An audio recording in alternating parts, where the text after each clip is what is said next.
중단원 15번 A, B, C, D, E 5개의 문자를 일렬로 나열할 때 A와 B 또는 A와 E가 서로 이웃하는 또는 나왔죠. 또는 그러니까 예일 수도 있고 더하기 예일 수도 있는데 이거는 약간 집합에서 이 문제를 풀려면 집합에서 이걸 고려해야 될 것 같은데요. A와 B가 이웃하는 거를 뭐 라지 A라고 합시다. A와 E가 이웃하는 거를 라지 B라고 합시다.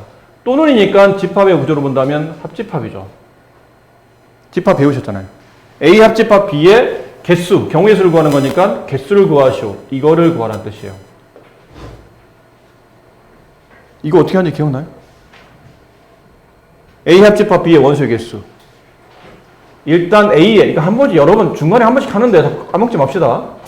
A의 개수, 그러니까 A와 B가 이웃하는 개수와 A와 E가 이웃하는 개수를 더한 다음에 저들의 공통된 부분 A 교집합 B라는 뜻은 AB 그리고 AE가 동시에 이웃하는 경우의 개수를 빼내야 되는 겁니다. 이거 첫 번째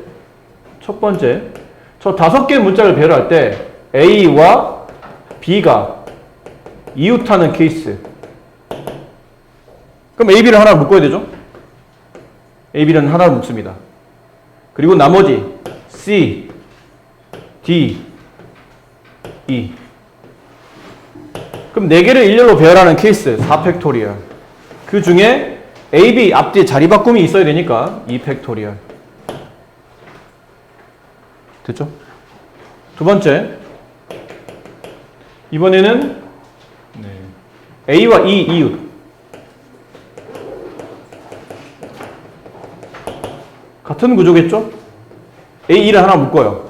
그 다음은 B 하나, 그 다음은 C 하나, 그 다음은 D 하나. 이렇게 4개의 문자를 일렬로 배열하는 케이스 4팩토리얼. 그리고 A, E의 자리 바꿈 2팩토리얼.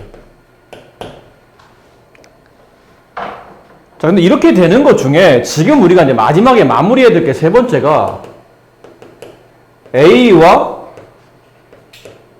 그다음에 B와 E가 모두 이웃하는 겁니다. 이 3개의 문자가 모두 이웃하는 것. 단 얘는 배열이 정해져 있어요. 나름 어느 정도 배열이 정해져 있어요. 생각해봐. 그리고잖아. A와 B도 이웃해야 되고 그 다음에 A와 E도 이웃하려면 배열이 이렇게 가운데 A가 있어야 되지 않을까요? 이제 A가 가운데 있어야 여기 B가 있고 여기 E가 있으면 B와 A는 이웃하죠.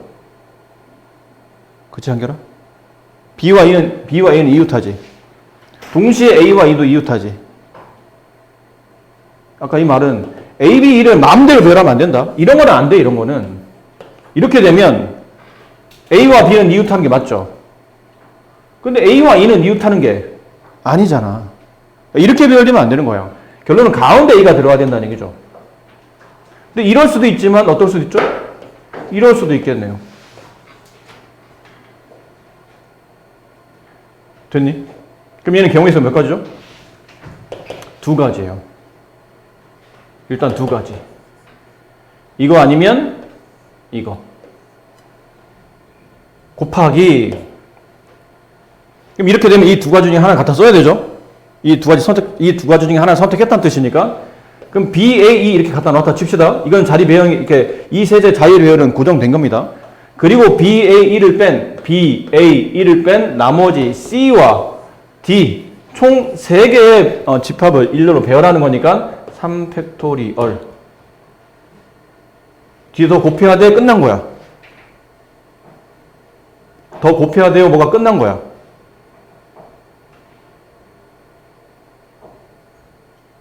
끝난 거야. 아까 말했잖아. BAE의 배열은 여기 2가지 중에 하나를 선택했기 때문에 여기서 벌써 이 안에 들어있는 배열은 선택이 끝난 상태고 나머지 얘를 포함한 C, D, E까지 총 3개의 문자를 일로 배열하는 그 케이스 하게 되면 일단 다 배열은 끝난 겁니다. 그럼 답을 정리하시오. 그러면 1번 케이스 4팩 곱하기 2팩 2번 케이스 4팩 곱하기 2팩 이거 아까 또는이었으니까 더해야 돼요? 곱해야 돼요? 더해야 됩니다. 또는은 더하기잖아. 그리고가 곱하기고 근데 아까 얼마 전에 이런 거죠. 이거 A와 B가 이웃하는 경우의 수. 예. 그 다음에 A와 E가 이웃하는 경우의 수. 예. 근데 쓰다 보니까 만약 문자가 이렇게 배열된다면 예를 든 겁니다. 예를 들어서 B, A, E, C, D 만약 이렇게 써진다면 저 5개 문제가 이렇게 배열된다면 첫 번째 A, B가 이웃하는 케이스 여기 이 경우 그렇죠? 4팩토리는 24다 곱하기 2팩토리는 2가 되지 48이에요. 48 더하기 48 더하기 48. 그럼 이 앞쪽에는 48가지 안에는 이 48가지 안에는 이 배열이 있지 않았을까? A와 B가 이웃하는 배열 중에는 이 48가지에는 이 배열이 있었을 거란 얘기. 이 문자 배열이 있었을 거란 얘기지. 벌써 그럼 여기서 셌잖아. 48개 중에 이 문자 배열을 셌단 얘기예요. 근데 두 번째 A와 이웃하는 케이스에 보니까 A와 E도 이웃해. 그럼 A와 E가 이웃하는 이 다시 48가지 안에 또 얘를 한 번 더 셌다는 얘기잖아요. 그럼 하나의 배열을 가지고 두 번 중복해서 했기 때문에 아까 말한 A, B, E가 동시에 이웃 배열되는 이러한 배열의 경우의 수는 두 번 계산됐기 때문에 한 번 빼줘야 된다는 얘기죠. 이거는 나누는 게 아니야. 덧셈한 거잖아. 개수와 개수를 덧셈한 거니까 중복되는 개수만큼은 나누는 게 아니고 그때는 빼줘야 되는 겁니다. 뺀다. 몇 가지를? 이 케이스. 2 곱하기 6. 12가지. 네, 이걸 계산하시면 이제 정답이 되겠죠. 14쌍의 부부가 참석하는 어느 모임이 있는데 14쌍의 부부니까 총 28명이 모이는 상태이죠. 그 중에 남편들은 자기 부인을 제외한 나머지 13명의 남편과 13명의 부인들과 각자 한 번씩 다 인사를 합니다. 아니, 악수를 합니다. 근데 부인들끼리는 악수하지 않아요. 그럼 결론은 누구만 악수한다는 얘기죠? 남편만 악수한다는 얘기야. 부인들은 그냥 가만히 앉아서 목례 정도로 네, 안녕하세요 뭐 이 정도로. 근데 남편들은 다니면서 다 거기 온 사람들이랑 다 한 번씩 다 악수를 하고 있다는 얘기죠. 악수한 총 횟수를 구하는 문제입니다. 그러면 아까 말했지만 남편들은 악수를 다 하죠? 근데 악수하는 형태로 본다면 남편과 남편끼리 남편 이렇게 그냥 남자들끼리 악수하는 거지. 이런 케이스도 있겠죠. 두 번째는 남자들인 남편과 그 다음에 자기 부인을 뺀 나머지 부인들과 악수하는 케이스가 있을 겁니다. 이거 말고는 악수하는 케이스는 없죠. 그럼 첫 번째 남편 악수하는 거 해봅시다. 남편. 자, 남편이 1번 남편 남일, 남이 쭉 해서 남 14까지. 대상이 12명, 대상이 14명입니다. 그치? 그럼 생각해보자. 헷갈리면 왜 정의를 기억하라고 했잖아. 서로 다른 몇 명? 14명 중에서 서로 다 대상이 이거잖아요. 지금 우리가 하려고 하는 악수는 남편들끼리 악수하는 거예요. 그러니까 부인은 볼 필요 없는 거죠. 남자들만 보고 있는 거예요. 그럼 대상은 서로 다른 14명 중에 악수시키는데 뽑은 사람 또 뽑아서 혼자 악수시키지는 않잖아. 중복하진 않겠죠. 그래서 몇 명 선택하는 거예요? 2명을 선택해. 배열이 중요한가요? 악수를 할 때 한 사람 뽑고 그 다음 사람 뽑는 순서가 중요해? 어차피 악수는 한 번 하는 거잖아. 순서가 무슨 중요해? 나랑 만약 한결이가 악수를 해. 그럼 내가 먼저 악수하러 나오세요 할 때 내가 먼저 나가고 그 다음에 한결이가 나와서 악수하나? 한결이가 나오고 내가 나가서 악수하나? 악수는 한 번밖에 안 하는 건데 두 번 세면 안 되잖아. 결국은 배열하지 않겠다는 뜻이죠. 이건 뭔가요? 이게 조합이잖아요. 그럼 조합의 케이스는 서로 다른 14명 중에 2명을 선택하는 케이스 14C2. 계산은 14 곱하기 13 얘를 2로 나눈 값. 그럼 7 곱하기 13 91. 그러니까 남편들끼리 악수하는 케이스는 총 91번 존재한다는 얘기죠. 그럼 이번에는 남편과 부인끼리 악수하는 케이스예요. 자, 그럼 이때는 어떻게 봐야 되죠?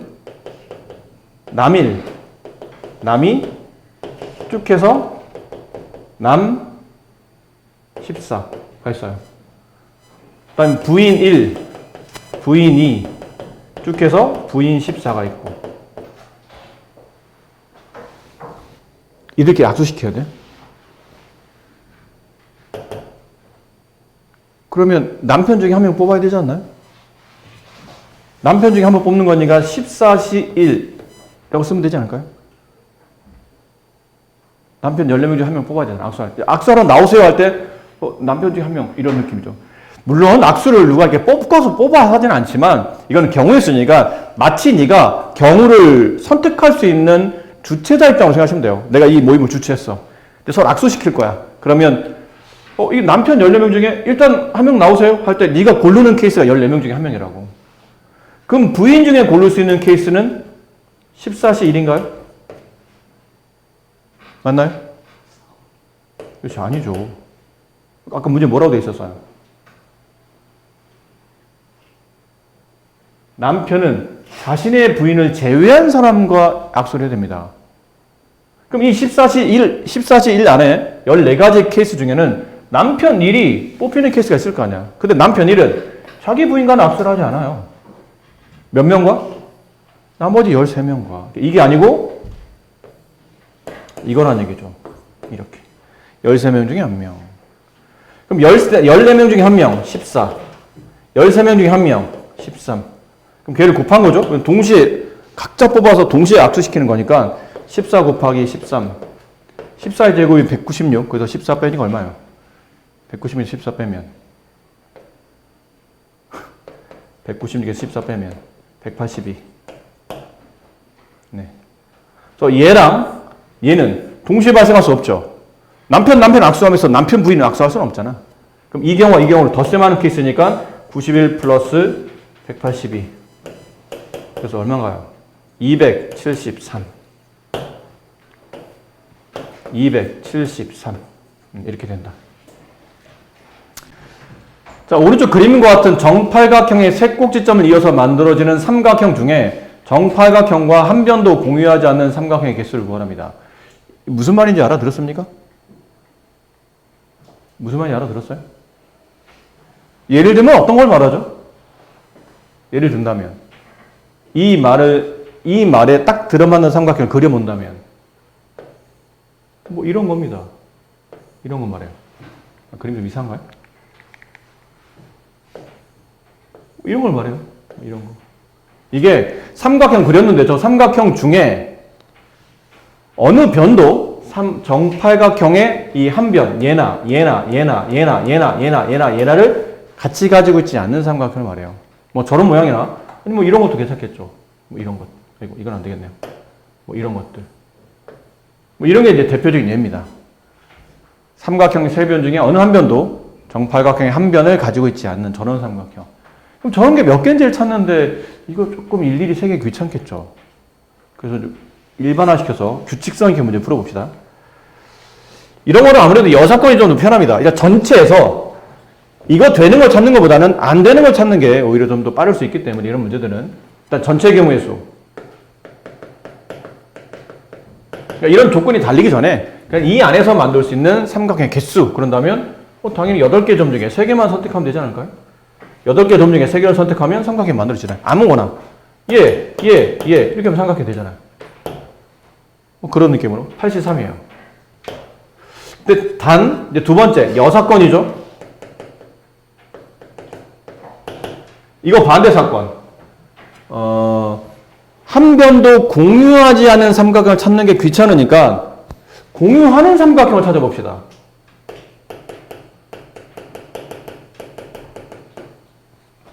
근데 공유한다는 얘기는 삼각형 그렸더니 그 삼각형의 세 변 중에 최소한 한 변 이상이 정팔각형의 이 변을 가지고 있을 때. 근데 그럴 때는 크게 또 이게 두 가지 아닌가요? 한 변만 공유하는 케이스. 아니면 삼각형 중에 세 변 중에 두 변을 공유하는 케이스. 이런 케이스. 세 변 공유는 말이 안 된다. 세 변 공유. 이렇게 세 변을 모두 다 공유하는 삼각형은 없잖아. 이건 삼각형이 아니잖아요. 예를 들어 얘는 어떤 케이스를 말하냐면 이런 걸 말해요. 예를 든다면 이런 삼각형. 이거 말해요. 삼각형의 세 변 중에 한 변이 지금 정팔각형에 공유가 되어 있죠. 밑에 있는 거는 두 변 공유하는 거는 뭐 예를 들면 이런 거예요. 이렇게 두 변과 나머지 한 점 이렇게 이으면 아이고 미안해요. 이렇게 이으면 네.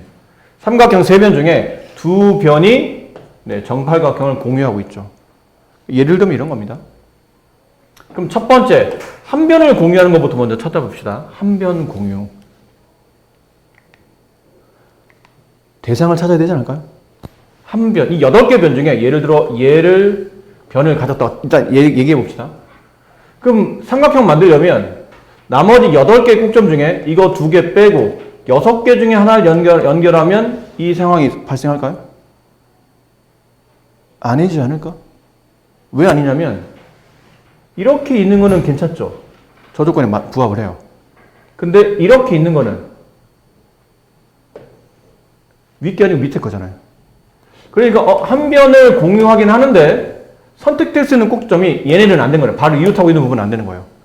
그럼 나머지 이쪽 하나 삼각형, 이쪽 하나 삼각형, 이쪽 하나 삼각형, 이쪽 하나 삼각형. 몇 개 나오죠? 4개 나옵니다. 한 변당 4개가 나와요. 그럼 변이 총 몇 개 있어요? 8개가 있으니까 곱하기 8 해야 되겠죠. 그래서 그렇게 그리다 보면 혹시 겹치는 거 없나요? 겹치는 건 당연히 없겠죠. 왜 안 겹쳐요? 이 변을 가지고 있는 삼각형 8개. 그럼 다음 변은 여길 거 아니야. 이 변을 가지고 있는 삼각형 죄송해요. 이 변을 가지고 있는 삼각형 4개. 이 변을 가지고 있는 삼각형 4개인데 어차피 변이 틀리니까 이거는 같은 삼각형으로 그려지진 않겠죠. 겹치는 건 없다는 뜻이에요. 중복되진 않아요. 그럼 이제는 두 변 공유하는 거 봅시다. 두 변. 예를 들어 이 변과 이 변을 공유합니다.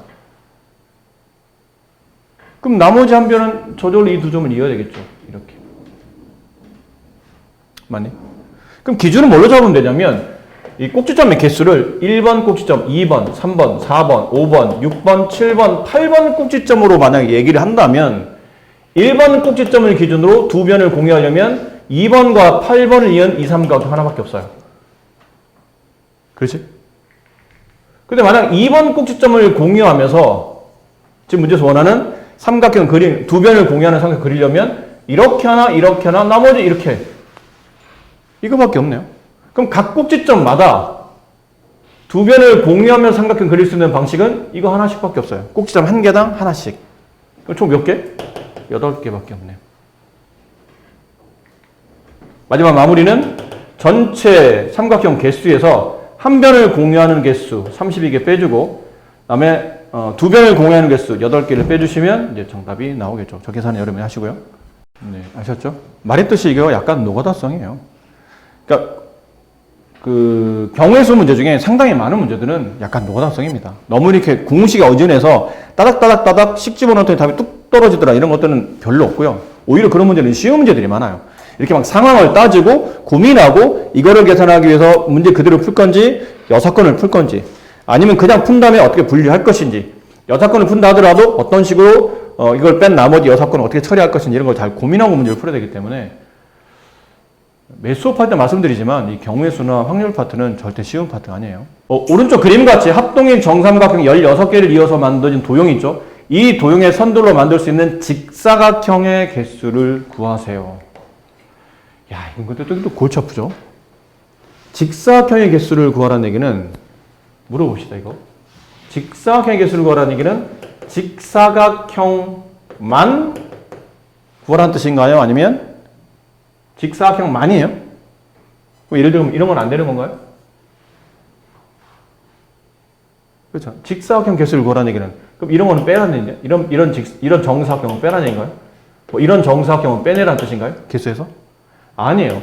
직사각형의 개수를 구하라는 얘기는 직사각형만을 말하는 게 아니고 직사각형 또는 정사각형을 다 말하는 겁니다. 다 말하는 거예요. 네. 만약에 무슨 정말 직사각형만 원한다면 그럼 그때는 문제가 좀 더 구체적으로 이제 조건이 나오겠죠. 다음 중 직사각형 개수를 구하시오. 단 정사각형은 제외. 뭐 이런 식으로 나올 겁니다. 그런 케이스 아니면 정사각형도 포함, 직사각형 내부에는 정사각형이 있으니까 이렇게 니네 예전에 사각형 배울 때 이렇게 배웠잖아요. 2학년 때 이렇게 배웠다고. 평행사변형 안에 직사각형 있고 직사각형과 다시 마름모가 이렇게 서로 구분되어 있고 그들이 겹치는 부분이 뭐가 있어요? 이게 정사각형이잖아요. 따라서 직사각형을 구하라는 얘기는 그 안에 포함되는 정사각형 개수도 같이 구하라는 뜻이에요. 자, 그러면 이 안에서 만들어지는 직사각형이나 또는 정사각형 개수를 구하라는 얘기인데 이거를 정사각형 개수 구하는 거는 할만해 사실. 이렇게 한 변이 1짜리까지 찾으면 되고 한 변이 2짜리는 뭐 이렇게 찾으면 되겠죠. 하나, 둘, 셋, 넷, 다섯, 여섯, 여기 일곱, 여덟, 아홉 이렇게 세면 되겠죠. 8개 나올 것 같아요. 그러니까 세면 되는데 문제는 직사각형 개수, 순수하게 직사각형으로만 구성되는 걸 찾으려면 이렇게 찾아야 돼요. 하나, 둘, 세로로 세워지는 거, 세로 3칸인 거, 뭐 가로로 3칸 너무 많아. 가로 2칸, 세로 3칸 이런 거 따지다 보면 너무 분류를 많이 해야 되기 때문에 이걸 일일이 정사각형이 아닌 직사각형을 분류해서 찾기에는 이건 좀 많이 힘들 것 같아요. 그러면 어떻게 하죠? 그럴 때 이제 일반화 시키는 거 다시 일반화. 머리를 좀 굴리셔야 돼요. 그러면 이런 방법 어떤가 싶어요. 잘 보세요. 이런 방법. 여기 안에서 직사각형 그릴 수 있는 개수를 찾습니다. 여기 안에서 직사각형을 찾을 수 있는 개수. 그럼 이 안에서 직사각형 개수를 찾으려면 지금 세로로 몇 개의 직선이 있죠? 4개 직선이 있고 가로로는 5개 직선이 있죠. 그럼 가로 5개, 세로 4개 중에 각각 2개씩 선택해야 되죠. 가로 5개 중에 2개 선택해주고 세로 4개 중에 2개 선택해주면 동시에 선택해주면 이 안에서 만들 수 있는 직사각형 개수가 나옵니다. 예를 든다면 여기 2번 선택해주고 여기 3번 선택해주고 이쪽에 3번 선택해주고 이쪽에 5번 선택해주면 이렇게 직사각형이 나와요. 그렇죠? 이 모양의 직사각형이 나온다는 얘기예요. 그 계산법이 이겁니다. 맞니? 자, 이번에는 여기를 봐주세요. 이번에는 여기 이 빨간색 부분. 자, 여기서는 세로로는 몇 개의 직선이 있냐면 하나, 둘, 셋, 넷, 다섯, 6개의 직선이 있고요. 가로로는 하나, 둘, 3개의 직선이 있어요. 그럼 이쪽에서는 세로로 6개 중에 2개, 가로로 3개 중에 2개를 선택해서 그들을 동시에 곱하면 이쪽 안에서 직사각형 개수가 나오겠죠. 근데 그럼 이쪽 빨간색과 노란색을 동시에 선택하는 사각형은 없으니까 일단 얘네들은 동시에 선택할 수는 없잖아요. 덧셈 하겠죠? 얘네들은 더하세요. 그 얘랑 더하면 정답인가요? 뭐 좀 이상하지 않아? 물론 이쪽에서 직사각형 개수 세고 이쪽에 직사각형 개수 센 다음에 둘을 더하면 될 것 같긴 한데 뭐가 좀 으스스하죠. 그냥 이렇게 답을 쓰기에는. 왜? 이쪽 부분이에요. 이 부분. 여기서 이 파란색 부분에서 만들어지는 여기서 파란색에서 만들어지는 직사각형 개수는 이쪽 노란색과 빨간색에서 겹치는 부분이죠. 그럼 노란색에서 셌던 개수를 빨간색에서 또 세고 있다는 뜻이기 때문에 이거는 개수를 한번 빼줘야 돼요. 덧셈한 것 중에 2번 덧셈 됐으니까 한번 빼주겠죠. 그럼 이 파란색은 가로로 하나, 세로로 하나, 둘, 셋, 4개. 가로로 하나, 둘, 3개. 그럼 4개 중에 2개 선택. 그래서 이제 세로를 선택해줘요. 그다음에 3개 가로 중에 2개 선택. 그래서 그들 곱해서 이걸 빼줘야, 이렇게 계산해줘야, 겹치는 걸 제외하고 나머지 순수하게 그릴 수 있는 겹치지 않는, 중복되지 않는 직사각형 개수를 구할 수가 있겠죠. 아셨습니까? 자, 19번 문제. 8개 숫자 카드, 이렇게 8개가 있는데, 잘 보시면 3이 3개가 중복됐어요. 나머지는 중복되지 않고요. 5개 카드를 택하여 다음 조건을 만족시키도록 일렬로 배열할 때 몇 개를 배열할 수 있는지 자연수 배열, 아마 순서가 중요하겠죠. 5자리 자연수가 돼야 돼. 일단 5자리. 하나, 둘, 셋, 넷, 5개. 나 3끼리는 서로 이웃하지 않아야 돼. 그러니까 지금 3이 3개 있잖아요. 5자리 배열하는데 저 3이 여기 들어갔을 때 3끼리는 이렇게 붙으면 안 된다는 얘기죠. 예를 들면 5, 3, 1, 2, 3 뭐 이런 건 된다는 뜻이지. 아니면 4, 3, 2, 1, 0 뭐 이런 건 된다는 뜻이에요. 그리고 1, 2, 4, 5, 0 뭐 이런 것도 되는 거죠. 뭘로 구분해 드렸냐면 얘는 3이 2개 있는 케이스, 얘는 3이 하나 있는 케이스, 얘는 3이 없는 케이스. 하나가 더 있을 것 같다 그러고 보니까 5자리니까 3이 3개 있는 케이스. 근데 3이 지금 최대 3개까지 3을 넣을 수 있죠. 3이 3개가 되려면 얘는 자리가 한 자리밖에 나오지 않지 않나요? 배열이 3 가운데 숫자 하나, 3 가운데 숫자 하나, 3 이 배열밖에 없겠죠. 결국은 이렇게 배열하다 보니까 결론은 뭘로 배열해야 되냐면 첫 번째 3이 없는 경우로 하나 배열해야 되고, 두 번째는 3이 한 개인 경우, 세 번째는 3이 두 개인 경우, 마지막 네 번째 3이 세 개인 경우. 이렇게 분류해야 되지 않을까요? 3의 개수가 정해져 있지 않다 보니까 3 때문에 헷갈려. 그래서 3으로 분류하는 게 이 문제를 풀 수 있는 키포인트인 것 같아요.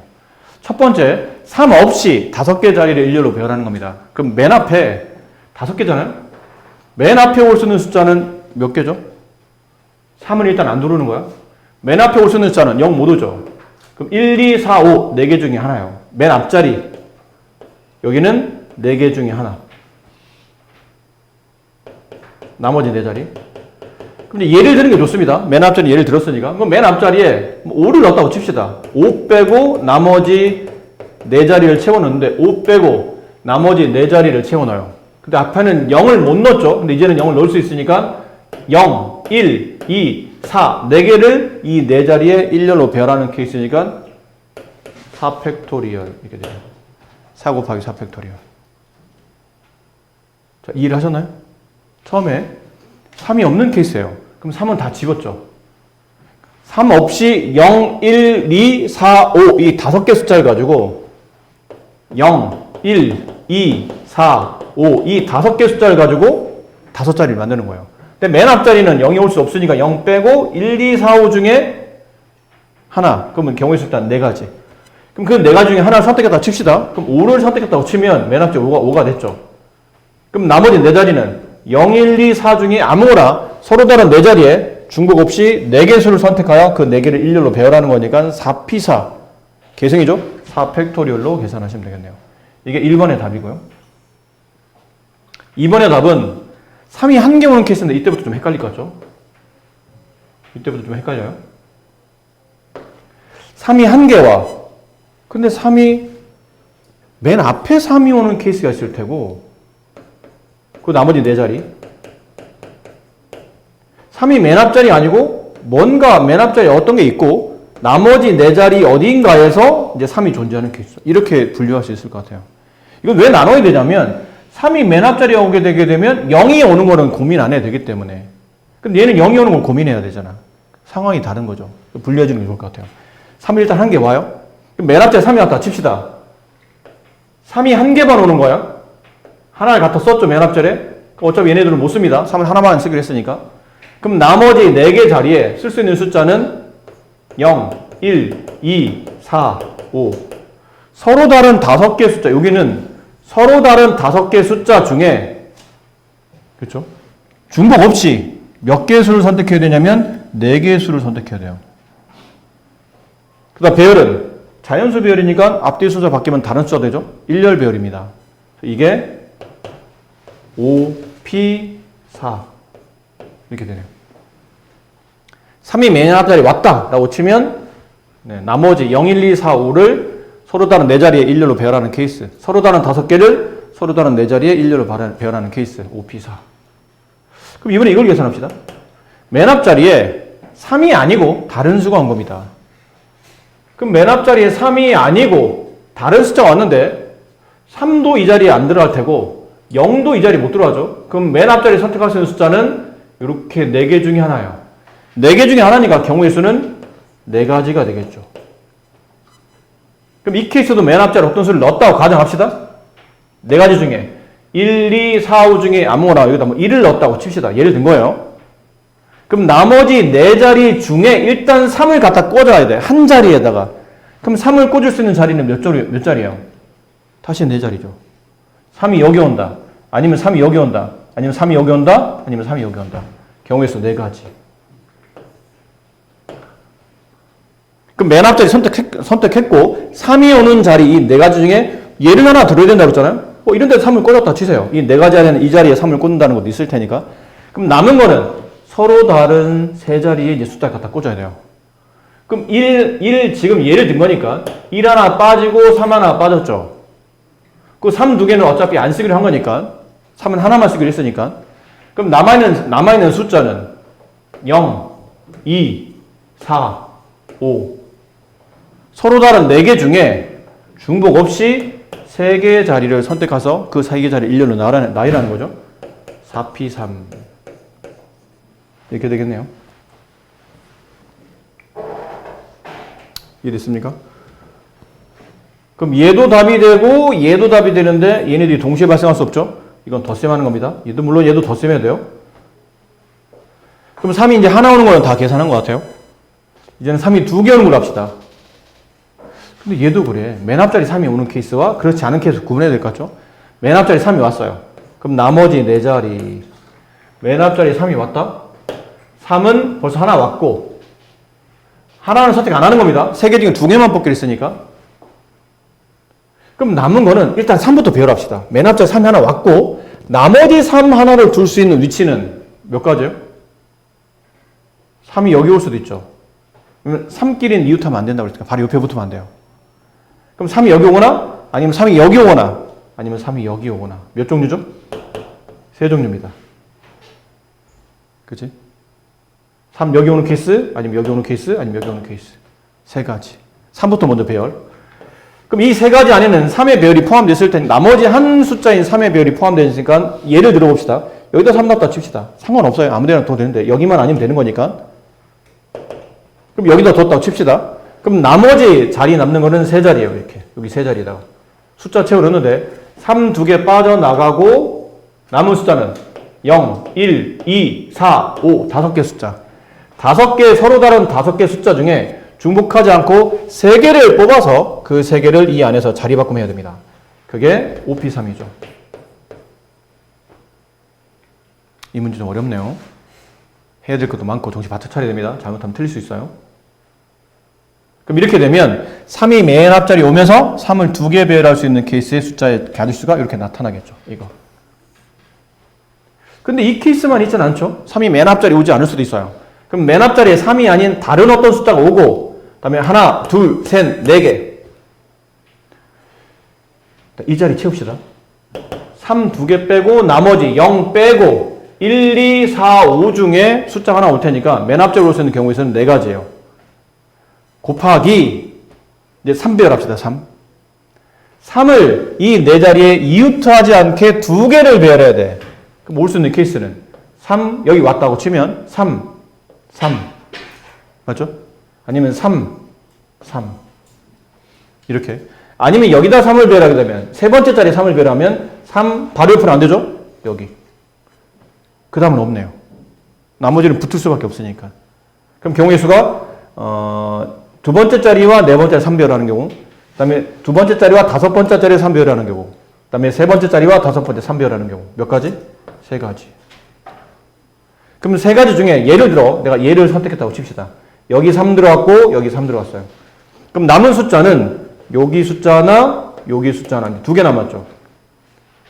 근데 이거 예를 들어야 돼. 맨 앞자리 지금 숫자가 맨 앞자리에 아까 1, 2, 4, 5 중에 뭐 하나 갖다 꼈으니까 얘를 안 들면 헷갈린다고 그랬잖아. 얘를 하나 갖다 끼세요. 그럼 아무거나 5를 갖다 꼈다 칩시다. 예를 들어. 그럼 숫자 이렇게 5, 3 건너뛰고 3 건너뛰고 이렇게 숫자가 남은 거예요. 나머지 두 개만 체크하면 되죠. 그럼 얘는 어차피 안식을 했고 3도 갖다 썼고 5 갖다 썼어요. 그럼 남은 수는 0, 1, 2, 4 4개 중에 2개를 일렬 배열 4P2 이것도 답이 됩니다. 자, 이렇게 하면 이제 3이 두 개인 케이스도 다 계산한 것 같아요. 3이 맨 앞에 왔을 때 아니면 3이 맨 앞이 아닌 그 다음부터 두 개 올 때 이렇게. 마지막 남는 거는 이거만 남죠. 3이 세 개인 케이스. 근데 아까 3이 세 개인 케이스는 이거밖에 없다고 그랬잖아요. 맨 앞에 3 하나 건너뛰고 가운데 3 하나 건너뛰고 그 다음에 3. 그럼 3을 배열하는 경우의 수는 한 가지입니다. 이렇게밖에 없다는 얘기죠. 곱하기 그럼 나머지 두 개 3 세 개를 다 갖다 썼고 나머지 0, 1, 2, 4, 5 다섯 개 숫자를 맨 앞자리에 3이 있는 건 아니니까 다섯 개 숫자를 서로 다른 두 자리에 채워놓으면 되겠죠. 5P2 이렇게. 정답은 이거 다 더하시면 돼요. 동그라미 친 것. 예 더하기 예 더하기 예 더하기 예 더하기 예 더하기 예. 색깔 구분이 잘 안 되네요. 이거 더하기 이거 더하기 이거 더하기 이거 더하기 이거 더하기 이거. 선생님 왜 이렇게 복잡한가요? 이런 문제도 있다고 그랬잖아. 경위수가 아주 쉬운 문제만 있는 게 아니고 이렇게 막 일일이 다 세분하고 나열하고 정신 바짝 차리고 이렇게 집중해야 되는 문제들도 있고 이런 것들이 배점이 높은 거예요. 문제가. 그거 안 쉽잖아. 봐봐. 설명 들어도 다시 이 문제 똑같은 설명을 지금 해줬는데 이거 싹 다 주고 너 해봐 그러면 아마 쉽게 안 될 겁니다. 설명 들었는데도 혼자 풀면 잘 안 돼. 이런 문제들은 자꾸 헷갈리거든. 내가 뭘 빠뜨린 것 같기도 하고. 그러니까 조심해야 되는 문제들이죠. 연습을 자꾸 하셔야 됩니다. 이 한 문제 푼다고 뭐 엄청난 연습이 되는 건 아니겠지만 이런 것들을 자꾸 빠짐없이 자꾸 복습하고 다시 되새김질하는 이런 작업이 반복되다 보면 언젠가는 어느 땐가는 여러분이 이런 것들을 누구한테 설명 안 듣고도 혼자서 푸는 날이 올 겁니다. 그때까지는 충분히 연습하셔야 돼요. 네. 엄청 쉽게 설명도 가능하고 돌아 설명하면 엄청 어려운 문제가 될 수 있는데 그냥 엄청 쉽게 설명드릴게요. 엄청 쉽게. 엄청 어렵게? 엄청 쉽게가 나왔겠죠. 이해를 해야 돼요. 오른쪽 그림과 같이 9개 칸에 숫자 1, 2, 3, 4, 5, 6이 5, 6, 7, 8, 9가 순서대로 써 있어요. 이 9개 숫자 중에 밑에 있는 조건을 만족하는 두 개의 수를 선택하는 거야. 두 개를 선택할 거야. 두 개. 숫자 두 개. 근데 어떻게 선택할 거냐면 네가 선택한 두 개는 이 조건 가를 만족해야 돼요. 서로 다른 가로줄이 있어야 돼. 그러니까 같은 줄에서 이렇게 두 개 뽑으면 안 된다는 얘기예요. 그리고 그 선택한 두 개가 동시에 서로 다른 세로줄에 있어야 돼. 그러니까 이렇게 선택해도 안 된다는 얘기야. 이렇게 되면 같은 세로줄에 두 개 동시에 놓이면 안 된다는 얘기죠. 그럼 어떤 게 된다는 얘기인가요? 예를 들어줬죠. 3과 9를 선택하는 케이스는 안 된다. 조건을 만족하지 않는다. 왜? 나 조건에 위배된다. 서로 같은 세로줄에 존재하니까. 나 조건에 위배가 된다. 그러니 이건 답이 아니다. 하지만 1과 5는 가능하다. 1과 5 이렇게 두 개 선택하는 경우는 가능하다. 왜? 두 개의 숫자가 똑같은 가로줄에 있지 않으며 똑같은 세로줄에 있지 않기 때문에 저런 거는 선택 가능하다. 그럼 하다 보면 뭐 4와 9 이러면 되겠죠. 서로 다른 가로줄, 서로 다른 세로줄. 2와 4 되겠죠. 3과 7 되겠죠. 뭐 이런 것들. 그럼 이러다 보면 그럼 1 선택했다고 쳐봐. 1이 만약 선택됐다면 2, 3은 안 되고 4, 7 안 되고 여기 5 아니면 6 아니면 8 아니면 9 네 가지. 그치? 1일 때는 두 개 중에 하나가 1이라면 경우의 수는 네 가지. 아니면 두 개 중에 하나가 2라면 1, 3은 안 되죠? 5, 6, 5, 8 안 됩니다? 그럼 여기 4개. 지금 내가 하는 말 잘 들어. 이게 내가 지금 하는 것 중에 규칙이 있으니까. 그럼 선택할 수 있는 숫자가 4 아니면 7, 2, 4 아니면 2, 7 아니면 2, 6 아니면 2, 9. 이거만 돼. 그럼 만약에 내가 선택하는 숫자 두 개 중에 하나가 3이었다면 얘네들은 안 돼. 같은 줄에 있으니까 안 되고. 나머지 6, 9 안 돼. 그럼 되는 거는 3, 4 아니면 3, 5, 3, 7, 3, 8. 그럼 이거는 내가 4를 선택한다면 1, 7은 안 돼. 5, 6 안 돼. 4, 2, 4, 3, 4, 8, 4, 9. 그럼 각 숫자마다 4개씩 발생하는 거 같지? 안 그랬어? 이거 될 때 요렇게 4개. 2 선택하면 요렇게 4개. 맞지? 3 선택하면 요렇게 4개. 4 선택하면 요렇게 4개. 그럼 각 숫자마다 4개, 4개, 4개, 4개, 4개, 4개, 4개, 4개. 몇 개야, 그럼 이거? 4, 9, 36. 36개? 답이 없네. 그럼 왜 36개 답이 아니죠? 응? 그렇지, 중복이잖아. 네? 웬 중복? 아까 네가 선택할 때 1을 선택하고 8을 선택하는 케이스 있었지? 그러니까 1 할 때 무슨 4가지 중에 1, 8이 포함되어 있었잖아. 맞니?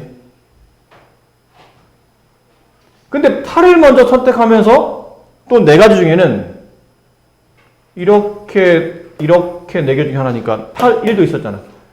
근데 우리는 선택하는 거지 그 선택한 2개를 배열하라는 말은 없잖아요. 선택한 2개를 자연수로 배열하시고가 아니잖아. 그럼 자연수로 배열하면 1, 8과 8, 1은 다른 숫자지만 근데 얘는 이제 말 그대로 선택만 하는 거예요. 2개 수를 선택하세요. 그럼 1, 8이나 8, 1은 겹친다는 얘기지. 맞니? 그러니까 4가 총 9번 덧셈 되는 이건 동시에 발생하지는 않잖아. 1, 8과 2, 4가 동시에 발생하지 않으니까 1에서 4개, 2에서 4개, 3에서 4개 할 때 이 4개씩은 각각 중복 발생 아니니까 겹치지 않기 때문에 동시에 발생하지 않기 때문에 덧셈이죠. 그럼 4를 총 9번 덧셈하는 거니까 4 곱하기 9. 근데 그 중에 1, 8, 8, 1 혹은 3, 4, 4, 3처럼 두 번의 중복이 각각 하기 때문에 2로 나눠지게 되면 18개. 정답은 4번이 됩니다. 맞니? 이게 어렵게 설명한 거야. 이게 어렵게 설명한 거야. 그럼 쉽게 설명하면?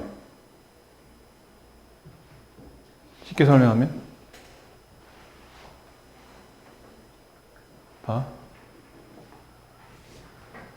하나의 수를 선택할 때마다 이걸 아까 이 얘기를 그냥 종합한 거야. 내가 1을 선택했어. 그러니까 첫 번째 수를 선택할 수 있는 경우 수는 몇 가지죠? 내가 숫자 2개 선택할 거잖아. 그럼 첫 번째 수를 선택할 수 있는 경우 수는 몇 가지예요? 9가지지. 1, 2, 3, 4, 5, 6, 7, 8, 9 중에 하나 선택할 거니까. 그럼 두 번째 수를 선택할 때 내가 이 9가지 중에 예를 드는 거죠. 8을 선택했다 칩시다. 8이 선택됐어요. 그럼 두 번째를 선택할 수 있는 경우 수는 몇 가지?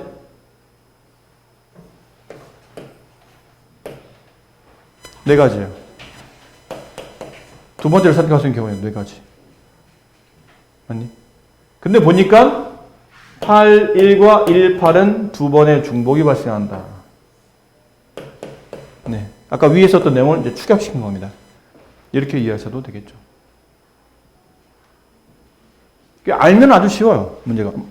뭔가 흐름을 잘 파악했으면 2개 숫자? 첫 번째는 어쨌든 이 9개 중에 하나 선택할 테니까. 그럼 나머지는 7을 선택했어. 그럼 나머지는 이쪽 줄 안 되고 이쪽 줄 안 되니까 여기 4개. 상황을 이제 분석해야 되죠. 근데 꼭 그러면 첫 번째 수를 선택할 수 있는 경우는 9가지라면 두 번째는 이 4개 중에 하나인가? 다른 것도 그런가? 다른 얘도 그런가? 다른 얘도 들어봐야 돼요. 그럼 내가 만약 이 처음에 선택할 수 있는 9개 중에 5를 선택했다면 그럼 이쪽 줄은 안 되고 이쪽 줄은 안 돼요. 그럼 남은 숫자는 여기, 여기, 여기, 여기. 4개 맞네. 각 숫자마다 두 번째를 선택할 수 있는 경우는 4개가 맞구나. 근데 정신 바짝 차리고 5, 7과 7, 5는 같은 거잖아. 5, 7 이렇게 선택하는 것과 7, 5는 서로 같으니까 이거 두 번의 중복이 발생하는구나. 2로 나누어서 정답 4번 이렇게 잘 처리하셔야 됩니다. 아셨죠? 어려운 듯 쉬운. 이 문제는 반대로 어려운 것처럼 보이지만 쉽습니다. 쉬운 듯 보면서 어려울 수도 있겠지. 이제 해석을 잘못하게 되면. 이런 게 이제 모의고사 문제인 거죠. 상당히 좋은 문제입니다, 이거. 쉬워 보이지만 어렵기도 하고, 어려워 보이지만 쉽기도 하고. 그러니까 개념을 정확히 관통하면 생각보다 만만한 문제.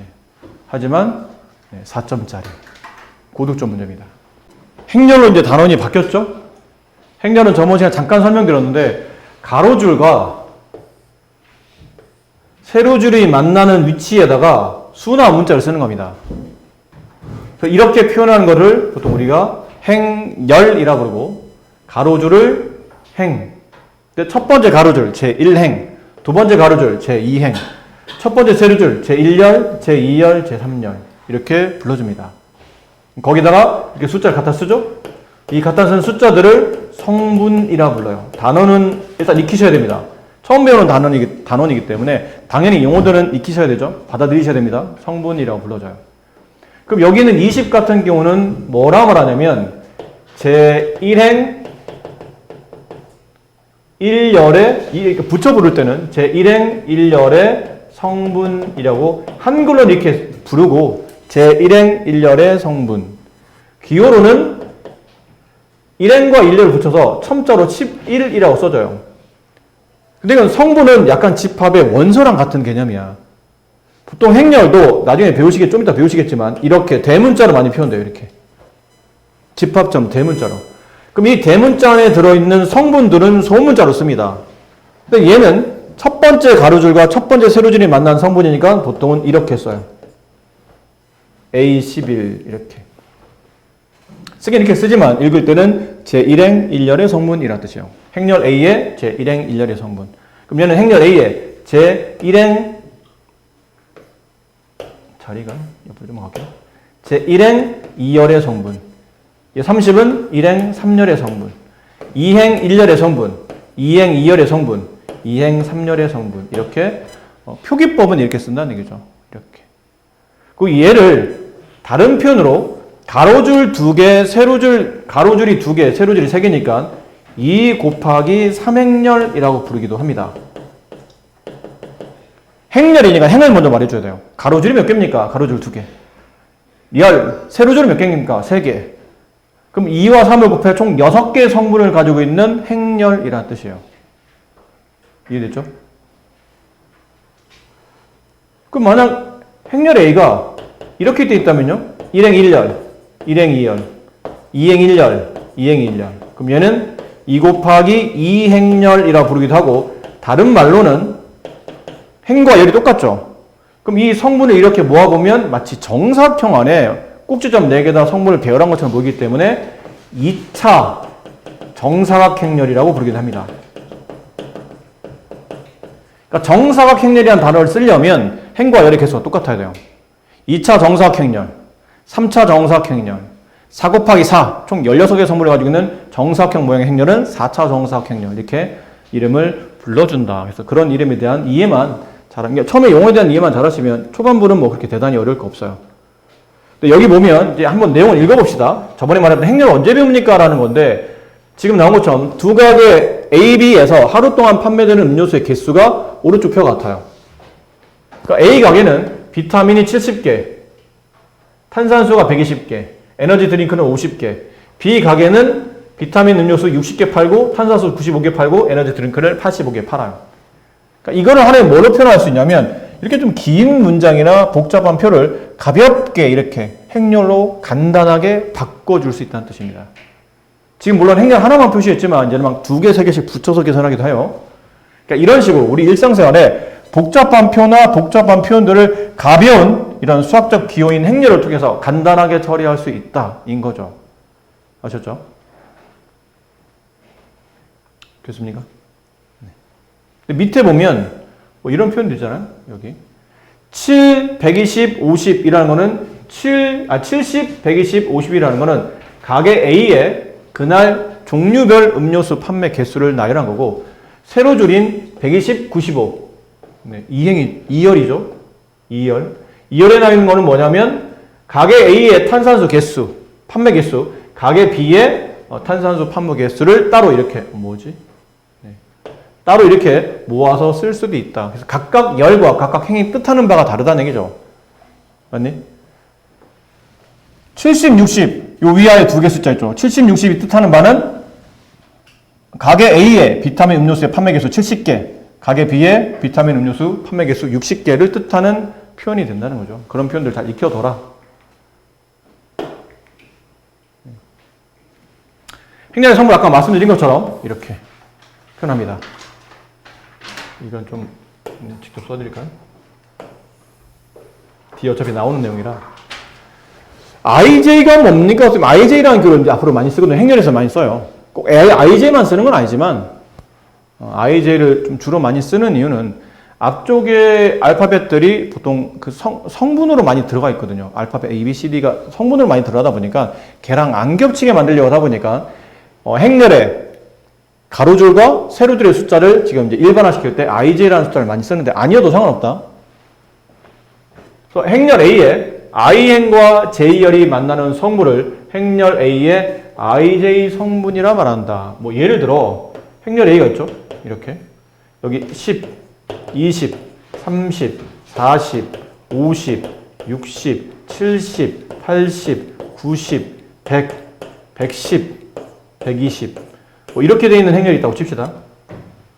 이랬을 때 얘가 뭐냐 물어본다면 얘가 뭐냐 물어보면 행렬 A의 두 번째 가로줄, 세 번째 세로줄이 만나는 교점의 숫자가 있죠. 그래서 행렬 A에 나온 것처럼 제 2행과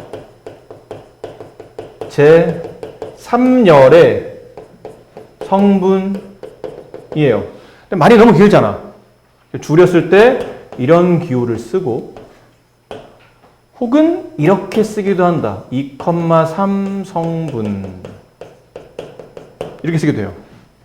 그럼 여기 이제 순서장처럼 배열된 이거는 행렬에서는 가로 두 번째 행, 세로 두 번째 열에 있는 숫자 혹은 문자 그 원소라는 뜻이에요. 알겠죠? 뭐 보통 이런 기호로 많이 쓰는데 뭐 이렇게 쓰기도 하니까 헷갈리지 마시고 이런 표현 왜 사람도 이름이 있는 반면에 또 별명도 있잖아. 그런 것처럼 같은 숫자를 같은 어떤 위치에 있는 숫자나 문자를 말하는데 표기법에 따라서 저렇게 말하기도 하고 이렇게 말하기도 하는데 그런 걸 잘 익히셔야 나중에 이거는 뭐 문제를 푸는 게 아니고 용어 정리나 표현법이기 때문에 이런 표현을 모르면 문제는 못 푸는 거죠. 그러니까 저런 표현에 좀 더 자유롭게 쓸 수 있으셔야 된다라는 겁니다. 밑에 서로 같은 행렬 이건 약간 유치원생 같은 개념인데 이 대단히 어려울 게 없는 게 두 개의 행렬이 서로 같아야 된답니다. 그러려면 두 행렬이 서로 같다고? 알고 보니까 첫 번째 가로줄, 첫 번째 세로줄 1행 1열, 1행 2열 지금 그림상 2행 1열, 2행 2열의 성분이 서로 같으려면 당연히 얘랑 얘랑 같은 숫자, 얘랑 얘랑 같은 숫자, 얘랑 얘랑 같은 숫자, 얘랑 얘랑 같은 숫자 이게 서로 성분이 같아야 알고 보니 딱 보니 둘은 숫자별이 똑같이 만들어진 행렬이네? 아, 두 행렬은 같구나 라고 말할 수 있는 거 당연한 거 아닙니까? 이거 뭐 수학이 아니라도 너무 당연한 거 아니야? 근데 두 행렬이 같다라고 말하려면 기본적으로 행렬의 구조가 똑같아야 돼요. 무슨 구조? m 곱하기 n 행렬이라고 표현하면 앞쪽에 있는 행렬이 m 곱하기 n 행렬이면 뒤쪽에 있는 행렬도 똑같이 m 곱하기 n 행렬이 돼야 됩니다. 행과 열의 숫자가 좀이라도 틀리면 이건 같은 행렬이 될 수가 없어요. 뭔가 사이즈가 서로 안 맞고 규격이 안 맞는 성분들이 배치되어 있다는 뜻이기 때문에 같을 리가 없겠죠. 너무 당연한 설명이다. 자, 이건 너무 쉬우니까요. 이건 여러분이 하시고 여기 한번 해봅시다. 뭔가 좀 복잡하게 배열되어 있죠? 하지만 전혀 어렵지 않습니다. 천천히 하시면 됩니다. 이 정도는 난이도 문제는 이 근처에 있는 연하초등학교 병설 유치원에 다니는 5살 코끼리 반 애들도 충분히 풀 수 있는 문제들이에요. 정말로 쉬워요. 혹시 몰라 좀 선행이 빠른 4살 개나리 반 애들도 풀 수 있을 정도의 간단한 문제입니다. 여러분도 겁먹지 마시고 그럼 1번 문제 일단 행렬 A의 IJ 성분, 행과 열의 성분을 이렇게 표현하기로 약속했죠?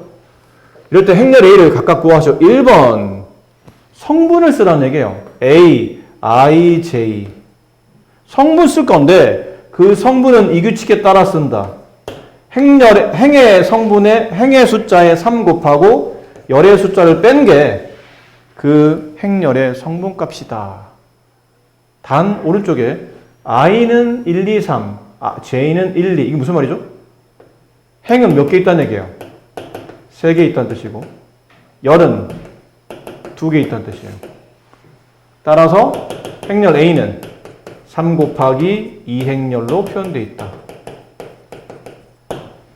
그럼 가로줄 3개, 세로줄 2개 만나는 교점의 성분을 배열한다. 가로줄 3개, 세로줄 2개니까 좀 긴 직사각형 모양으로 3칸, 2칸짜리. 그럼 여기는 1행 1열, 3칸, 2칸이에요. 1행 2열, 2행 1열, 2행 2열, 3행 1열, 3행 2열 이렇게 배열되는 성분 행렬에다가 성분 갖다 끼라는 얘기예요. 단 낄 때는 저 규칙에 맞춰서 껴라. 그냥 함부로 갖다 쓰지 말고 이 규칙에 맞춰 써라. 첫 번째 1행 1열의 성분 딱 봐도 단순한 숫자 대입이잖아. 3 곱하기 1 빼기 1 2 여기다 2 갖다 써라. 1 곱하기 2행렬 3 곱하기 1 빼기 2 1 갖다 써라. 2 곱하기 1행렬 3 곱하기 2 빼기 1 5 갖다 써라. 2 곱하기 2행렬 3 곱하기 2 빼기 2 4 갖다 써라.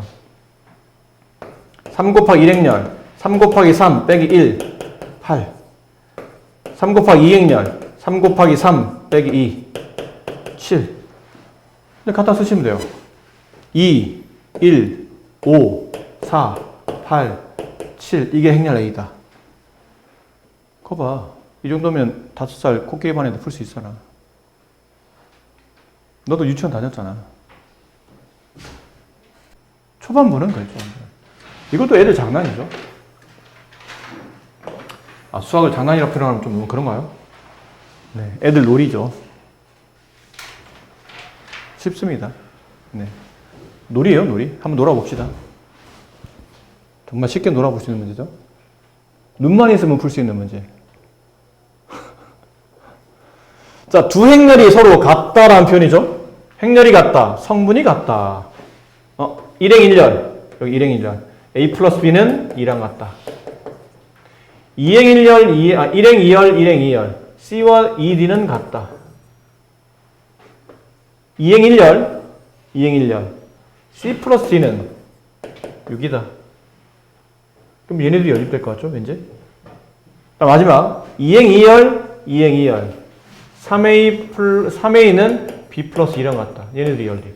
그럼 얘네들이 연립하면 AB 나올 테고 얘네들이 연립하면 CD가 나오겠죠. 그렇게 찾으라는 얘기예요. 계산은 이 어려운 계산은 네가 하시고 이것도 그렇죠. 얘랑 서로 같다. A제곱 플러스 A 마이너스 2는 그럼 0이 된다. 따라서 A가 될 수 있는 숫자는 마이너스 2랑 1이다. C 더하기 3이 5가 된다. 그래서 C값은 바로 구하자. C값은 2가 된다. B는 30값이다. 그 B는 C값의 3배니까 6이 된다. 이쪽 것 A제곱 마이너스 A는 이 B가 6이었죠? A제곱 마이너스 A는 6과 같다. 이렇게 된다. 그럼 이걸 만족하는 A값은 3 또는 마이너스 2다. 근데 여기도 만족하고 여기도 동시에 만족하는 A값이 정답일 테니까 A는 마이너스 2가 된다. 이렇게 가볍게. 근데 행렬이라는 새로운 수학적 어떤 구조를 배웠기 때문에 그들이 이제 사칙 연산을 하는 겁니다. 근데 행렬은 덧셈, 뺄셈, 곱셈은 있어요. 그 세 개를 연습합니다. 처음 덧셈부터. 저렇게 두 개 만약에 행렬이 있으면 두 행렬을 더하시오 그러면 결과를 보세요. 뭐 해놨죠? 1행 1열, 1행 1열. 두 행렬에 같은 성분끼리 덧셈하고 같은 성분끼리 덧셈하고 같은 성분끼리 덧셈하고 같은 성분끼리 더해서 다 구하라는 얘기고 뺄셈하면 같은 성분끼리 빼서 새로운 행렬을 만들어라. A 빼기 B라는 새로운 행렬을 만든다. 애들 장난 같다. 단 규칙이 뭐죠?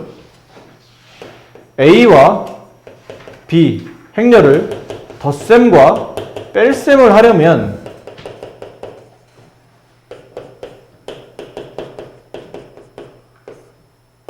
n 곱하기 n 행렬에서 이 mn이 서로 같아야 됩니다. 이게 정사각 행렬은 아니어도 됩니다. 뭐 이게 딱 정사각형 모양으로 배열된 행렬이 아니어도 돼요. 하지만 행과 열의 숫자 배열이 똑같이 되어 있는 행렬끼리만 더하기 빼기가 되죠. 다르면 더하기 빼기 안 됩니다. 왜냐면 이게 성립하지 않잖아. 여기 행렬 A는 1, 2, 3, 4. 근데 행렬 B가 마이너스 1, 마이너스 2예요. 그럼 얘를 둘을 더해. 그럼 얘는 더한다고 칩시다. 근데 얘는 더할 숫자가 옆에 숫자가 있어야 되는데 없잖아. 더할 숫자가 없는 숫자 못 더하는 거죠. 계산이 답이 안 나온다는 뜻이에요. 뭐가 나올지를 모른다는 얘기죠. 결론은 같은 행렬이 아니면 더하지 않는다. 빼지 않는다. 네, 애들 장난 같다.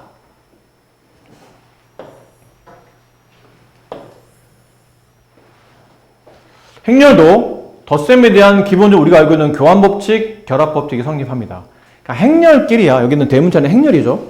행렬과 행렬을 더할 때 A 행렬에다가 B 행렬을 더해서 각각의 성분을 더하나 뭐 행렬 A가 이렇게 돼 있어요. 그냥 간단하게 A11, A12, A21, A22.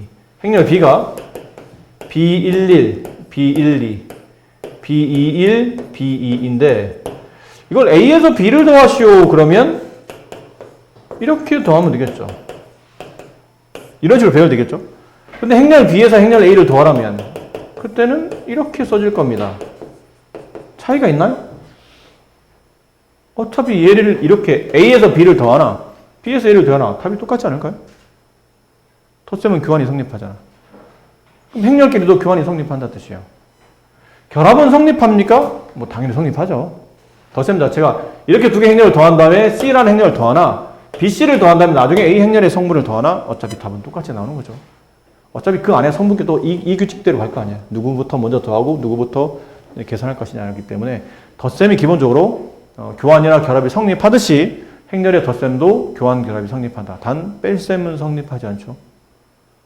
성분끼리 빼는 순서가 중요하잖아요. 그러니까 뺄셈은 성립하지 않아요. 영행렬, 또 새로운 단어죠. 영행렬. 이것도 뭐 쉬워요. 영이라는 단어가 붙었잖아요. 영. 행렬은 행렬인데 0으로 구성되어 있는 행렬이라 뜻입니다. 결론은 행렬의 모든 성분이 0으로 표현되어 있는 행렬. 주로 기호로는 그래서 행렬 쓸 때 뭐 대문자 A, 대문자 B 이렇게 쓰잖아요.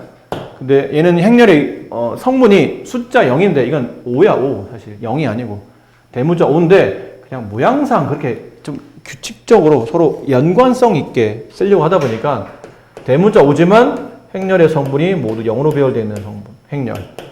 이런 것들. 이런 것도 행렬이다? 이것도 행렬이야? 그럼 이게 왜 행렬이에요? 1 곱하기 1 행렬. 1차 정사각 행렬입니다. 그럼 이런 경우는 가끔 가로를 생략해도 됩니다. 이런 것도 있다는 얘기예요. 그러니까 행렬의 성분이 모두 다 0으로 배열되어 있는 행렬. 그게 영행렬이다. 그래서 얘는 행과 열의 숫자는 중요하지 않다. 성분만 모두 0이면 상관없다. 됐죠? 행렬의 실수배. 이거는 어떤 규칙성이죠, 얘도. 행렬 앞에 어떤 일정한 배수가 붙으면 그 배수를 처리했을 때 행렬은 어떻게 됩니까? 행렬 A를 예를 들어서 이렇게 씁시다. 행렬 A가 1, 2, 3, 4 2차 정사각 행렬이었어요. 근데 마이너스 2A 행렬이 뭡니까? 그러면 행렬 1, 2, 3, 4에 마이너스 2라는 실수를 곱한다는 뜻이에요. 그럼 그때 성분은요? 이 성분들 모두 다 마이너스 2 배수만큼 처리합니다. 마이너스 2 곱하기 1, 마이너스 2 곱하기 2, 마이너스 2 곱하기 3, 마이너스 2 곱하기 4. 그래서 마이너스 2, 마이너스 4, 마이너스 6, 마이너스 8. 이렇게 쓰시면 돼요. 알고 보니 숫자를 가로 안에, 행렬 안에 분배하는 거구나. 그럼 반대로 이런 것도 가능합니다. 행렬 B가 10, 20, 30, 40이었어요. 그럼 얘는 행렬 B는 이렇게 표현되기도 해요. 10, 가로 1, 2, 3, 4. 따라서 1, 2, 3, 4라는 행렬은 행렬 B의 10분의 1에 해당한다. 이렇게 표현도 가능합니다. 분배할 수도 있고 분배할 수를 뽑아서 반대로 배열할 수도 있어요. 아시겠죠? 뭐 이렇게 어려운 내용 아니죠? 이것도 충분히 납득 가능한 그런 간단한 내용입니다. 실수배, 행렬은 실수가 각각 성분에 분배된다.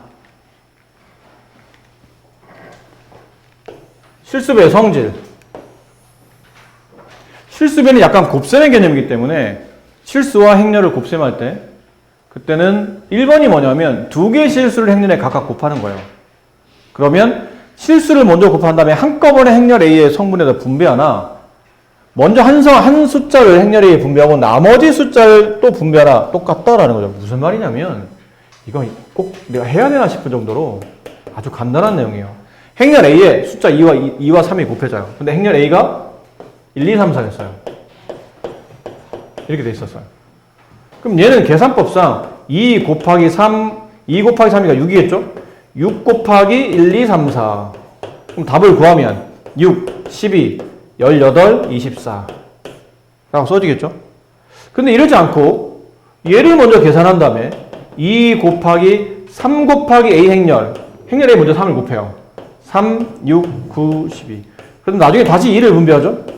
답이 똑같겠지. 이거 뭐 애들 장난하는 것도 아니고 한꺼번에 곱하나 나눠서 곱하나 답은 똑같잖아. 그런 거야. 이런 걸 말하는 거예요.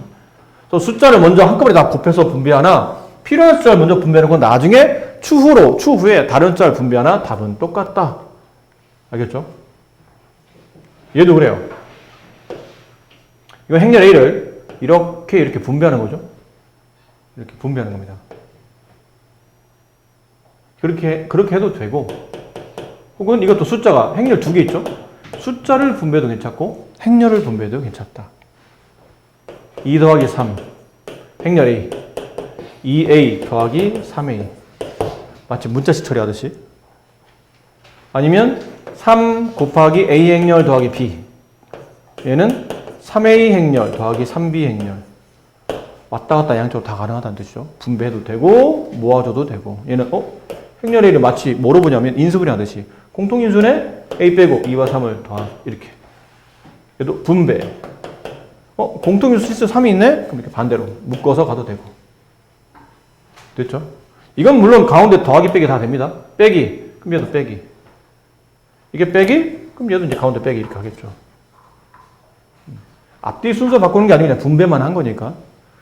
그리고 행렬 쓸 때 가끔 이런 표기법을 가끔 하는 분들이 계세요. 행렬 쓸 때 1, 2, 3, 4 예를 들어 2차 정사각 행렬 성분에 이렇게 1, 2, 3, 4 들어갔다고 칩시다. 근데 가끔 행렬에 쉼표 치는 친구들이 있거든요. 순서장처럼 쉼표 치면 안 됩니다. 쉼표 치면 안 돼요. 그냥 숫자만 배열하는 겁니다.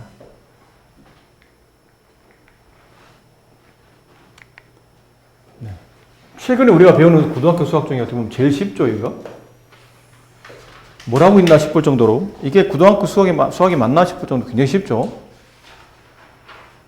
1번 두 행렬에 대하여 다음 행렬식을 계산하시오. 어이쿠야 이 어려운 거를 분배 6A 분배 2B 분배 마이너스 3A 분배 플러스 3B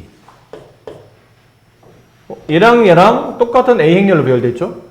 그럼 아까 배운 것처럼 행렬과 행렬 있을 때는 앞에 있는 실수배를 먼저 계산한 거니까 6-3A 얘도 앞에 있는 실수배 2 더하기 3B 마치 문자식의 동량 처리하듯이 3A 플러스 5B 행렬 A 3배 6 마이너스 3 9 3 행렬 B의 5배 마이너스 5 20 0 마이너스 10 두 개를 더하세요. 정답은 1, 17, 9, 마이너스 7.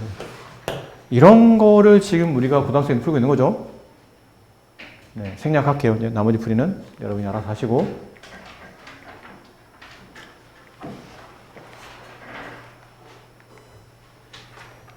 대표에서 4번 문제.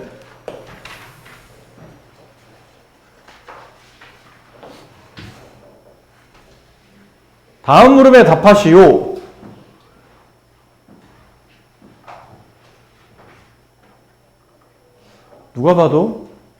사실 누가 봐도 이걸 안에다 분배해야 되지 않을까요?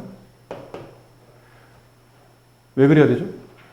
이 앞쪽에 있는 행렬과 뒤쪽에 있는 행렬을 빼서 이 행렬을 만들어야 되니까 앞쪽 행렬을 먼저 간단하게 정리할 필요 있어요. 근데 정리하려다 보니까 이쪽 성분에서 이쪽 성분을 빼야 되는데 앞에 있는 배수가 틀리다 보니까 직접 빼기 안 되는 것 뿐이에요. 그럼 3을 분배한 다음에 2를 분배한 다음에 빼면 되겠죠. 그럼 3을 분배하면 3A, 3, 12, 3B 빼기 2를 분배하면 마이너스 6, 2A, 2B, 10 2를 빼게 되면 3A 빼기니까 플러스죠. 3A 플러스 6 3 마이너스 2A 그 다음에 12 마이너스 2B 3B 마이너스 10 따라서 얘가 3 얘가 5 얘가 4. 얘가 2를 만족하는 A, B를 찾는다. 네, 엄청 쉽다. 자, 2번. 두 행렬 A와 B에 대하여 3일 1, 3을 가지고 있는 2차 정사각 행렬을 이렇게 나타내 보랍니다. 이건 좀 곤란한 것처럼 보이지만 전혀 곤란하지 않아요. 행렬 A 1, 2, 2, 1 여기에 X가 뭐죠 선생님? 실수라고 써졌네요. 실수 배하겠다는 얘기죠. 숫자를 앞에 곱하겠다는 뜻이죠. 곱셈은 생략한 겁니다. 플러스 Y라는 실수를 행렬 B에다가 이렇게 하겠다. 근데 그 결과가 얘랑 얘랑 적으면 이거를 이거로 표현하겠다는 얘기는 얘네들은 서로 같은 거라는 뜻이잖아. 그럼 이걸 계산하다 보면 이렇게 답이 나온다. x, 2x, 2x, x 더하기 마이너스 y, 3y, 3y, 마이너스 y 3, 1, 1, 3 따라서 x 마이너스 y 일행 1열끼리 계산한 얘네들이 덧셈한 거 얘는 3과 같다. 식 하나 더 필요하면 되겠죠? 너무 숫자 큰 거보다는 작은 게 괜찮을 텐데 근데 똑같은 건 작은 거 쓴다 하더라도 이게 똑같은 식이 두 번 나오죠. 두 번 쓸 수는 없겠네요. 그럼 나머지 얘랑 얘를 더하면 1이 됩니다. 근데 나머지 배열도 똑같아요. 얘랑 얘랑 더하면 1이 됩니다. 식은 이렇게 두 개 나온다. 2x 더하기 3y는 1이 된다. 연립하시면 정답 xr가 나온다. 곱셈의 규칙만 보시고 오늘 수업은 마무리합시다. 그나마 곱셈은 규칙성을 좀 배워야 됩니다. 그냥 막 곱하지는 않아요. 나와 있는데 우리 이렇게 생각할 수 있거든요. 덧셈끼리 행렬 A와 행렬 B를 더하세요. 그러면 얘 더하고 얘 더하고 이거 더하고 이거 더했듯이 곱셈으로 바뀌면 또 그렇게 하면 되지 않을까? 얘랑 얘랑 곱하고 얘랑 얘랑 곱하고 아니에요. 덧셈은 그냥 막 어떻게 보면 막 같은 성분끼리 그냥 더하고 빼고 했는데 곱셈은 왜 안 합니까? 곱셈은 이건 다음 시간에 설명드릴 텐데 우리가 알고 있는 아까 우리가 일상생활에서 적용되는 그런 숫자들의 배열상 이렇게 곱하는 게 아니고 연립방정식 풀 때나 할 때나 저규칙대로 곱하면 안 되고 지금 배우는 규칙대로 해야 실생활 문제에 적용이 가능하기 때문이라고 생각하시면 될 것 같아요. 쉬운 예로 그냥 적용시키려면 일상생활에 적용하려면 곱셈은 성분끼리 곱하면 안 되고 다른 방식을 선택한 건데 이 방식이 이거예요. 이 방식이 뭐예요 그러면? 지금은 2차 정사각 행렬이죠. 두 개 2차 정사각 행렬끼리 곱하세요 그러면 답이 이거예요. 이게 뭐죠 그러면? A11 일행 1열 여기 일행 2열 서로 곱해요. 이렇게 얘랑 얘랑 곱합니다. 그리고 이 다음 줄 보니까 이렇게 곱하고 이렇게 곱한 값을 덧셈하는 거예요. 마치 이렇게 곱해서 더한 것처럼 보인다는 얘기죠. 얘랑 얘랑 얘 곱한 값을 각각 더하라. 알겠니? 일행 1열 그러니까 여기는 일행과 여기는 1열을 곱한 숫자가 새로운 곱셈의 일행 1열이 되는 겁니다. 그러면 곱한 행렬에 여기가 일행 2열의 행분, 일행 2열의 성분이죠. 그럼 일행 2열은 앞쪽에 있는 행렬의 일행과 뒤쪽에 있는 행렬의 2열을 배열상 첫 번째, 두 번째를 곱한 값을 덧셈한 거라는 얘기죠. 그럼 여기는 AB 양의 2행 1열의 성분이죠. 그럼 앞쪽에 있는 두 개 행렬을 곱할 때는 앞쪽에 먼저 앞에 있는 앞뒤가 중요해요. 곱셈은 행렬 A와 행렬 B의 곱과 행렬 B와 행렬 A의 곱은 같지 않을 수도 있어요. 조심하셔야 됩니다. 그래서 이번에는 2행 1열을 만들 때는 앞에 있는 행렬의 2열과 뒤에 있는 행렬의 1열을 곱하는 겁니다. 근데 곱할 때는 먼저 나온 거, 얘 먼저 나왔죠? 이거 먼저 나오잖아요. 위에 있는 게. 이렇게 곱하고 이렇게 곱한 값을 더하는 겁니다. 그럼 여기 있는 성분은 2행 2열의 성분이니까 앞쪽에 있는 행렬의 2열과 뒤에 있는 행렬, 앞쪽에 있는 2행과 뒤에 있는 행렬의 2열을 곱할 때 이렇게 먼저 나오죠. 첫 번째 행렬의 첫 번째 숫자, 첫 번째 행렬 열의 첫 번째 숫자. 얘네들이 곱하고 나머지 두 개 곱해서 가운데 덧셈한다. 이렇게. 규칙성만 알면 할만해요. 알겠죠? 빨리 해봅시다. 행렬 A가 1, 2, 3, 4. 행렬 B가 마이너스 1, 0, 1, 2 이렇게 되어 있다고 칩시다. 그럼 행렬 A와 행렬 B를 곱하면 뭐가 됩니까? 라는 건데 여기는 결과를 봐야 되겠죠? 여기 있는 행렬은 도대체 몇 곱하기 몇 행렬입니까? 그러면 여기 지금 2 곱하기 2 행렬이었죠? 얘도 2 곱하기 2 행렬이죠? 여기 끝에 있는 이 뒤에 있는 숫자랑 여기 앞에 있는 숫자가 서로 똑같아야 됩니다. 이거 다음 시간에 자세히 설명할게요. 얘네들이 똑같아요. 똑같으면 결과적으로 내가 곱해서 만들어진 행렬은 2 곱하기 2 행렬로 구성이 됩니다. 2 곱하기 2 행렬. 그럼 성분 2개, 여기 성분 2개, 총 4개 성분 이렇게 만들어진다는 얘기죠. 그럼 여기 AB 향에 1행 1열 여기 곱한 거를 그냥 C라고 합시다. C라는 행렬에 이 C가 이게 AB를 곱한 행렬의 성분이라는 뜻이에요. 1행 1열의 성분을 구하려면 앞쪽의 행렬 A에서 1행과 뒤쪽에 있는 행렬 B에서 1열을 선택하는 겁니다. 1행과 1열을 곱해요. 순서대로 1, 마이너스 1, 마이너스 1, 2, 1, 2 걔네들을 덧셈하는 겁니다. 1 여기는 1행 2열 성분이죠. 앞에 있는 행렬 A의 1열, 뒤에 있는 행렬 B의 2, 앞에 있는 행렬 A의 1행, 뒤에 있는 행렬 B의 2열, 1행 2열을 나온 순서대로 곱한다. 1 곱하기 0, 0, 2 곱하기 2, 4 그대로 더한다. 그럼 여기는 2행 1열의 성분은 앞에 있는 행렬 A의 2행, 뒤에 있는 행렬 B의 1열, 2행 1열의 성분은 곱할 때는 먼저 나온 거 3 곱하기 마이너스 1 더하기 4 곱하기 1, 1 2행 2열 2행과 2열을 곱한 숫자 3, 0, 0, 4, 2, 8 더하면 8 이렇게 성분을 만든다는 거죠. 어차피 다음 시간에 복습할 거긴 한데 규칙을 좀 미리 봐두시고 다음에는 이런 간단한 규칙들은 대부분 좀 간단히 넘어가고 좀 더 자세하게 필요한 것들 있죠. 이거는 규칙이 만들어져야 된다고 아까 전에 얘기했지만 앞뒤 수열의 열과 행이 서로 같아야 이게 배열이 되기 때문에 그런 거를 다음 시간에 설명을 드릴 거고 그래서 아마 다음 시간까지